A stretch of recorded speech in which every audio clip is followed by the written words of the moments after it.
सोल्जिबिक्स audio book में आपका स्वागत है। अगर आप इस पूरी किताब को सुनना चाहते हैं तो नीचे दिए गए डिस्क्रिप्शन को जरूर चेक करें। और हाँ, लाइक, शेयर, कमेंट और सब्सक्राइब करना ना भूलें। आपका सपोर्ट हमारे लिए बहुत कीमती है। माई ड्रीम अध्याय 1, एक सपने की शुरुआत।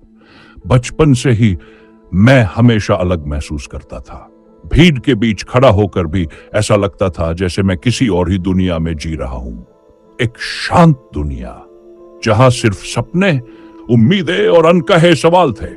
आसपास के लोग खेलते, हंसते, बातें करते, छोटी छोटी खुशियों में खो जाते, लेकिन मैं अकेला खिड़की के पास बैठ जाता, आसमान की अनंत नीली गहराई को देखता रहता।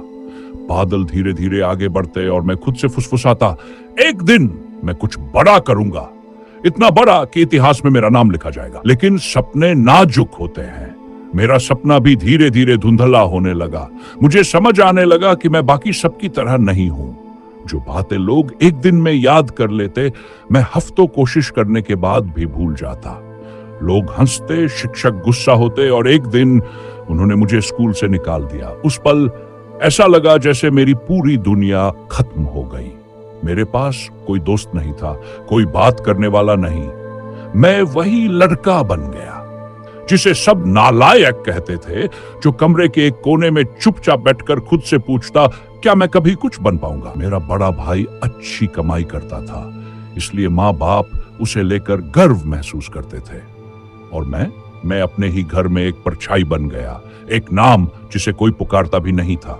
पापा की आवाज में निराशा थी, माँ की आंखों में एक छुपा हुआ दर्द, और यही सब मिलकर मेरे दिल को अंदर से तोड़ देता था। हर रात जब सब सो जाते, मैं तकिए में मुंह छिपाकर रोता और भगवान से पूछता, भगवान मुझे ऐसा क्यों बनाया। लेकिन शायद उस समय भगवान मुस्कुरा रहे थे, क्योंकि उन्हें पता था मेरी कहानी यहां खत्म नहीं होती। ये अंत नहीं, बल्कि मेरी शुरुआत थी। उसी रात मैंने समझा, शायद मैं पढ़ाई में अच्छा नहीं हूं, लेकिन मैं सपने देख सकता हूं। शायद मैं याद नहीं कर पाता, लेकिन मैं दर्द महसूस कर सकता हूं। और कभी कभी दर्द ही सबसे बड़ा गुरु बन जाता है।